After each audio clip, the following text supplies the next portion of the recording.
Well, I'm a minute late for my own appointment here because what a day. I spent a few hours yesterday cleaning up the beach with the New Brunswick Nature Trust, and today spent a few hours canvassing up in the Lawrence Station area. Had an absolutely amazing time meeting residents up there, and a little more on that later because I do want to talk about some of the things that people are saying at the doors to me. It is so relevant to the kind of things we're talking about today and what I want to shoulder into tomorrow.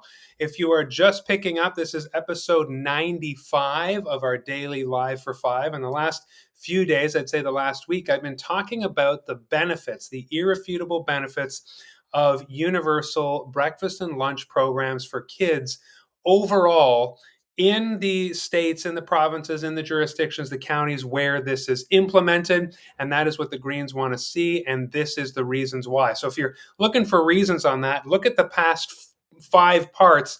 But today I want to continue with the case studies. Yesterday we talked about how this has been done in Minnesota. And I think, Tim Walz is making a lot of waves right now, having been picked as the vice presidential running mate for Kamala Harris. That is something they did in Minnesota that he signed off on. And so we are getting a lot of amazing data out of that state in terms of what is the benefit specifically of that kind of program. And so yesterday we kind of stopped right in the middle of this thought because we hit the 5 minutes, and I do want to respect that.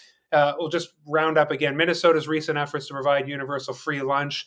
I hope you can see this on the screen. Yesterday, for some reason, it didn't show, but it says it equaled 2,160 Canadian savings for a family of two children over the school year. That was demonstrable in Minnesota specifically. Now, another study found that introducing universal free school meals led to grocery stores reducing their prices. And again, when people look at my list, my five priorities, and they get to number four, which says affordable food markets, the way we want to support farms, the way we want to get New Brunswick produce to the table, as opposed to product of Mexico, just the large buying decisions that are made in Toronto from these grocery corporations that we have no other choice where we live but to buy what they're putting on their shelves. We can do a lot better through legalization, through regulation, through helping farmers. And this is an example where people don't like to see the prices. Well, prices dropped 2.5% across grocery stores when meals are provided to kids in schools, breakfast and lunch. And so that makes a huge difference just at the grocery store. And that is one of the measures that we want to see people able to take advantage of, prices dropping at the grocery store. Lastly, today I want to talk about how the expansion of free school meals led to a small drop in nearby food bank usage. We've been talking about that. I've been down to the food bank to talk to Emily. They're absolutely overwhelmed with go bags and helping people out with food baskets every month. The drop in food bank use persisted throughout the summer when students were not in school. Did you catch that? The drop in food bank usage persisted even when kids were not in school, implying, how did that happen?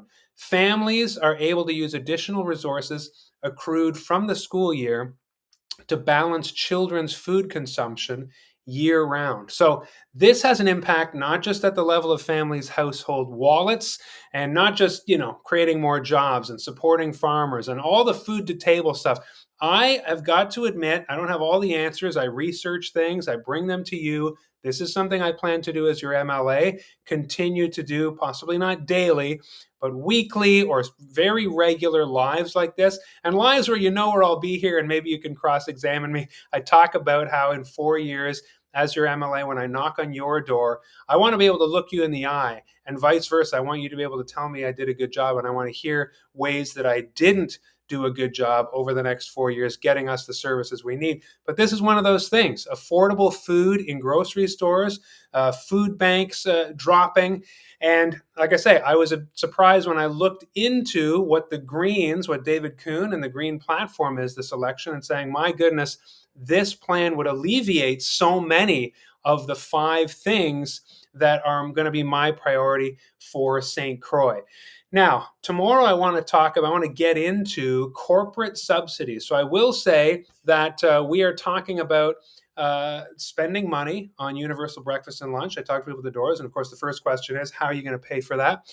And we have an answer, and one of those things is ending, curtailing, cutting back on corporate subsidies. So I'm sure you know, and there's no appetite for this among voters, that your money, your taxes, I pay income tax just like you. My corporation and I, we both pay taxes.